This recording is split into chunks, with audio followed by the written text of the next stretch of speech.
के साथ जियो। जब आपको मैं एक बात बता दूं, कड़वी भी लगती है, जब कभी होली दिवाली आए, सारे मोहल्लों में, सारे गलियों में पटाखे बिकना शुरू होते हैं, सब जगह बेचे जाते हैं। होता है नहीं? हमारे मुस्लिम मोहल्लों में भी हमारे बच्चे भी रास्ते पे खड़े होकर पटाखे उड़ाना शुरू करते हैं। उनकी त्योहार की अगर ये खासियत है तो ठीक है, मुझे उससे कोई कलाम नहीं। हम हिंदुस्तान में आज़ाद मुल्क में रह रहे हैं, उन्हें उनका दीन मुबारक हो, चाहे वो हिंदू हों, ईसाई हों, यहूदी हों, कोई भी हो। लेकिन मेरा खिताब मुसलमानों से है, मैं उम्मत मुस्तफ़ा से खिताब कर रहा हूँ। हमारे गली कूचों में सारे पटाखे बिकते हैं और रंग भी बिकते हैं अगर होली आ जाए, और खेलते भी हैं। मुझे ये बताओ ज़रा, कभी रमज़ान आए तो क्या उनके मोहल्लों में टोपियाँ भी बिकती हैं? टोपियाँ बिकती हैं? या तुम्हारा मजहबी शिआर है, तुम टोपी लगाते हो? क्या रमज़ान आ जाए तो उन मोहल्लों में कुरान और तस्बीह बिकती हैं? मुसलमान को जिन चीज़ों की ज़रूरत है अपने ईद के लिए, नहीं होता। ना कोई क्रिश्चियन, ना कोई हिंदू हमारे मजहबी मामलात की किसी भी चीज़ को शेयर नहीं करता, तो वो मुसलमान कैसे हैं जिन लोगों को ये हीला बहाना चाहिए कि हम ऐसे मुल्क में रहते हैं, सबको राज़ी रखना चाहिए। ए दीवानों, तुम अल्लाह को राज़ी रखो, ये उसका काम है, वो किसे राज़ी रखता है। उसकी कायनात में हो, तुम उसे राज़ी रखो, वो हर शर से तुम्हारी हिफाजत करेगा, हर बुराई से तुम्हारी हिफाजत करेगा।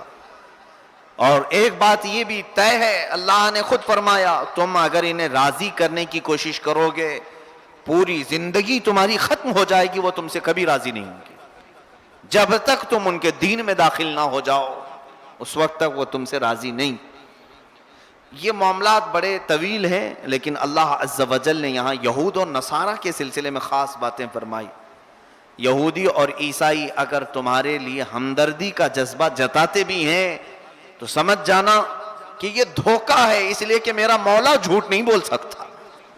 खुदाए कदीर और जब्बार ने मुझे यहाँ पर तंबीह की है कुरान पाक में कि ये मेरे नुकसान की हर कोशिश कर डालेंगे, तो इनसे मदद की उम्मीद क्या है? इनसे मदद की उम्मीद क्या है?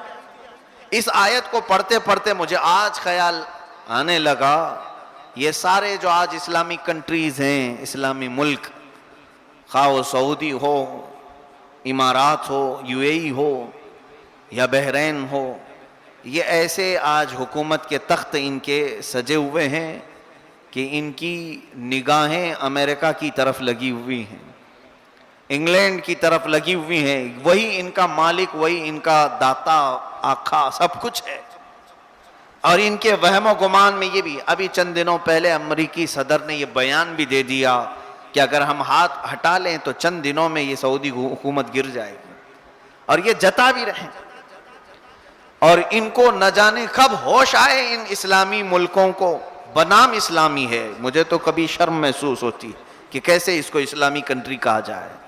मुस्लिम मुल्क हो सकता है, इस्लामी नहीं। इस्लामी मुल्क वो होता है जो रज़ाए रसूल के पास कायम हो, अल्लाह के नबी सल्लल्लाहु अलैहि वसल्लम की शरीयत ताहिरा पर कायम, वो इस्लामी मुल्क होता है। बाकी जो नफसानी मुल्क है, मुसलमान तो तख्त पर बैठ सकते हैं, लेकिन इस्लाम का आना बहुत अलग बात है। इस्लाम को तख्त पर हमने अगर कभी देखा है तो सिद्दीक़ अकबर के ज़माने में देखा है। इस्लाम को अगर कुर्सी पर देखा है तो वह उमर फारूक के ज़माने में देखा है, हैदर कर्रार उस्मान इब्न अफ़्फ़ान के ज़माने में देखा है, रज़ियल्लाहु अन्हुम अजमईन।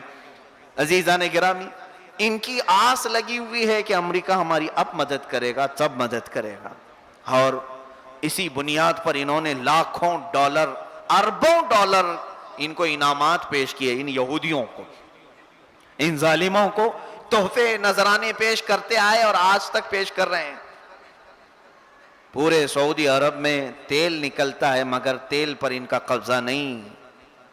ये खुद अपनी जमीन पर तेल निकालने के लिए भी मोहताज हैं अमेरिका के।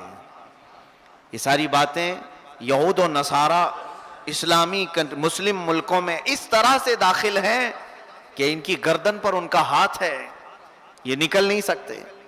कभी आप सोचें, डीप में जाकर कभी तवज्जो दें। आज हमारे हालात ऐसे हैं कि फिलिस्तीन के बच्चे भूख से मर रहे हैं और इजराइल उन्हें गोलियों से भूनता है, जवाब में वो पत्थर उठा के मारते हैं, कंकरों से उनसे मुकाबला कर रहे हैं। ये पूरी दुनिया में जाहिर है ये मामलात। मुल्क शाम इतना तबाह हो गया, इतना तबाह हो गया कि कई कई 100 किलोमीटर तक कोई हॉस्पिटल भी नजर नहीं आता। बमबारियों से खंडरात ऐसे नजर आते हैं जैसे लगता है फिरौन के जमाने के कोई मोहल्लात होंगे। मुल्क शाम को ऐसे तबाह किया गया।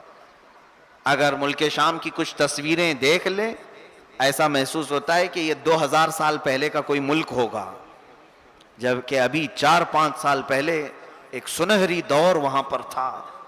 बाजारों की रौनक थी, बच्चों का चहचहाना अलग था, लेकिन आज उसको इस तरह वीरान कर छोड़ा गया है कि बच्चे बच्चे भूख के लिए तरसते हैं।